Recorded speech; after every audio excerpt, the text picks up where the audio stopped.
Hello, all, and welcome back to Larry's Anything Goes. It's Monday, new week, new possibilities, and I hope you all are having a great day thus far. And I hope this week is great for you and all that great stuff. And happy holidays, Merry Christmas, Happy New Year, all that beautiful stuff. Today's topic today, I'll be talking about a book called An Empire of Our Own. Even showing you the book right here. I read this a couple months ago and I've been meaning to do a video about this, and obviously the title explains itself. It's about how the Jewish community invented Hollywood, and most people know this, but this is the actual story of how it all began, and I think it's very interesting, and I figured I'd just give my little take on it. But for now, I'll just give you a little one-on-one aspects of the books, and hopefully if you guys enjoy it, you guys will end up wanting to read the book. It's actually a great read, especially if you're in the entertainment business. It's always nice to know what the history of the organizations that you're trying to be a part of, so you can look at it from that perspective and the current perspective, and then see where it might head into the future. So that's my little opinion on the entertainment industry, because I'm not part of the entertainment industry. This is as close as I get on YouTube. So anyways, so the book basically covers the Russian Jewish immigrants that came out of specific ghettos and went to the magical place known as Hollywood, California, one of my favorite parts of the United States of America, if not my favorite part of the United States of America. They had no connections to the land. They decided to create and implement what people considered back then, crazy, outrageous ideas, and usually people that implement crazy and outrageous ideas, as long as nobody gets hurt, it's not against the law, they usually end up creating awesome things. Like these people created Hollywood, and Jeff Bezos created Amazon, and look where they're at right now. So word to the wise: think and live outside of the box that your parents and grandparents and siblings try to put you in. My opinion, and I'll leave it at that. The book stated, and I quote, that they, the Jews of Hollywood, not only believe in the American dream, rather than see it fail, they tried and successfully manufactured the evidence for its survival and for its existence. So the book talks about how a lot of movie theaters started out as storefront theaters, drive-in movie theaters. I still need to, hopefully I could see one back in, before I die. I already got a lot of them in the South and in the Southwest still left. And then eventually, obviously, movies moving up to the major theaters that you have today, like your AMC's, IMAX, Alamo, which is now my favorite. When it boils down to it, Alamo is my favorite because it's smaller, it's more wholesome, it's more old school, but you actually have people, waiters and waitresses waiting on you, bringing you food and beverages to you, and you have the reclining chairs, so you basically feel at home, but you're just getting great service all at the same time. So if you've never been to an Alamo and you have one in the area, check it out. That's just my opinion on it, and they're not paying me to say it. I just think they're awesome, so I'm gonna leave it at that. But when it came down to the major organizations such as writers unions, talent agencies, business, lawyers, etc., the book also discusses how the Jewish community faced a lot of discrimination from a lot of people, and they took that discrimination, band together, whether it was with money, whether it was people in the community, whether it was with specific things. They put that money together, they put all those things together, and they did the great thing of becoming strong job creators. And I will start with Karl Lemmel, who was born in a small village in Germany. His father sent him to the United States, and with a lot of hard work and determination, he eventually founded what is known today as Universal Pictures. It's crazy, right? But that's what a lot of hard work and determination can get you, especially when you start off with absolutely nothing. And there's another gentleman named Adolf Zukor. He was born in a small Hungarian village, and by the time he was 4 to 5 years old, he was an orphan. And that is just crazy, to be that young and to be an orphan. And obviously, being an orphan, he always felt, lonely, unloved.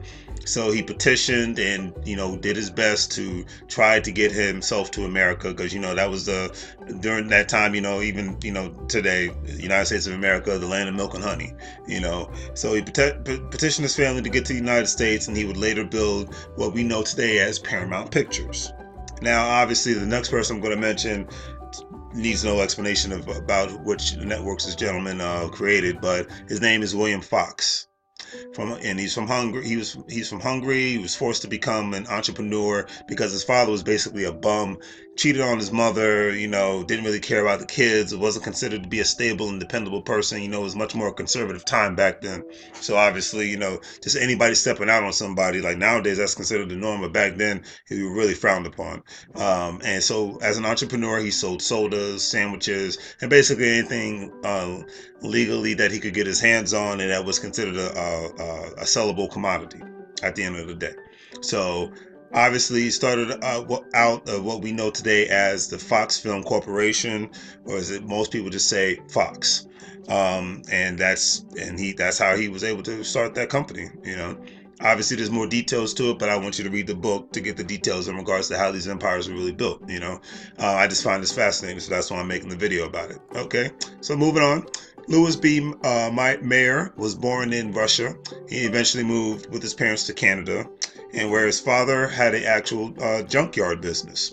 So his father's business was successful, but he wasn't really keen on just living under his father's roof and taking orders from his father. So he left the United States and he went to Boston and basically tried to create, and he did successfully create, his own junkyard business. Then he would head west, because back there during that time period, and we're talking like the 1920s, 30s, 40s time period. During that time period, a lot of people were heading to the West Coast, because it was still considered quote unquote new, and places for people to start all over and start anew. And eventually he went to create one of the greatest studios, all known as Metro Goldwyn Mayer. And last but not least, you have Benjamin Warner. The name speaks for itself. He left his family in Poland to find his fortune in the United States, and obviously once he had enough money, he was able to bring his family over to the U.S. He worked hard enough to bring his family to the United States, and they all ended up in Youngstown, Ohio of all places. Nothing wrong with that. And his sons, Harry, Sam, and Albert, and Jack, they pulled their resources together, money, ideas, people. They pulled them all together, and they brought a broken movie projector.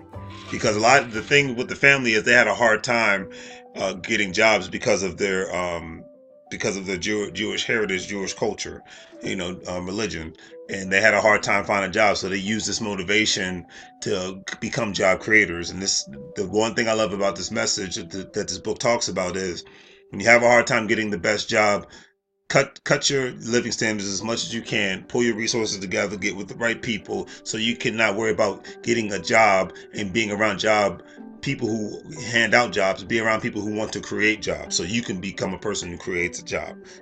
That's the moral of the story. So anyways, obviously with their last name, they with that broken projector, they were able to create what we know today as Warner Brothers Studios.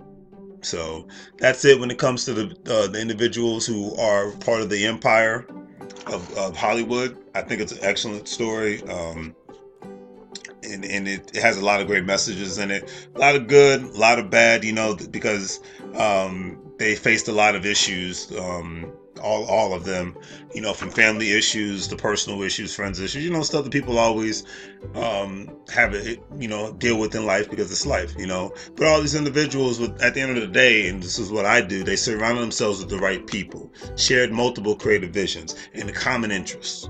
And that's the thing, because winners can't hang around losers because they don't speak the same language. That's just, people who want to do something cannot hang around people that don't want to do something because they don't speak the same language. They eventually the paths might cross, but then they're just going to just continuously spread apart. That's just how it is. I mean, these gentlemen, they faced more challenges from the United States Congress, even a lot of times even local governments, stating that these individuals have too much power over the movie industry, and that's a crying shame. But it's like today, we see this all the time. How big companies, quote unquote elites, have a monopoly over certain industries, and they get constantly picked on by not other companies, because it's all competition when it comes to business, but a lot of times by other governments, and sometimes even other organizations. But I always say, And this is just my personal opinion. I don't get mad, so I would implore you not to get mad because if someone else has a monopoly over something. What do they always say? Try to find a way to compete against your competition instead of complaining about it. For my sports fans, I don't care nothing about sports, but for my sports fan, if you're playing basketball and you're playing football and the team beats you, you wait till the next time you have a game with that specific team and you try to beat them again and you continuously beat them again over and over again. If you're Dallas Cowboys, Redskins fans, Patriot fans, whatever fan you are, I don't care about any of that, but I'll just use this as an example. You know, they lose and they wipe their face and they get back up again. They get back up again. And that's what we all have to do at the end of the day. You will lose and fail at something. If you're not, that means you're not trying. So any major sports team, they lose, but hey, one, they're getting paid real good, and two, they got to keep trying. They got to keep trying, and that's what this book really talks about. Continuously keep trying to handle your business and to break through the barriers and to reach your dreams and get to the top.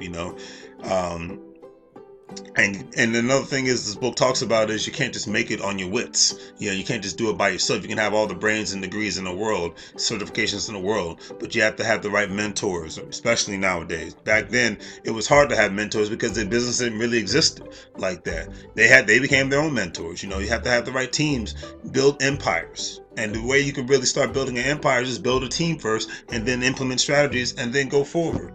But that's what this book really talks about. Starting with, people starting with zero, but they do their darndest so to ensure that the children and the future generations of their name do not have to start with zero. A lot of people are comfortable with starting with zero and staying at zero. I don't like that. I'm not with it. I'm totally against it. I'm anti starting with zero. I think, especially with today's economy and tomorrow's economy, we need more and more people start having a money mindset and the mindset of people trying to ensure that they leave their children something. Okay. So the children don't leave high school starting with zero. A lot of people I've met and seen on YouTube, they got a degree and they don't even use the degree. They got certifications, they don't even use it. But because a lot of times their families left them that generational wealth, they were able to go and do whatever the heck they wanted and build their own little empire. And I implore you to do that. Reading this book just gives me all the motivation that I need when it comes to trying to take my life to the next level. And I'm one to say, if you're not on that next level, then you don't need to be in my circle, because that's the only circle I want to be a part of nowadays, because life is too short to continuously try to play the money game and the game of life like you're in the 1940s in 2018 going into 2019. It doesn't work like that. That's my little rant for the day. Hopefully you guys enjoyed this. Please get the book. Remember, the name of the book is An Empire of Your Own. I'm sure there's an audio copy out there. One thing I'm old school in is when it comes to reading a book, I like my book with me at all times. So I hope you guys enjoyed this video. Please give it a thumbs up. Please subscribe and check out my Shopify store that I have online. That'll be in the link caption. All right. Take it easy and have a great day.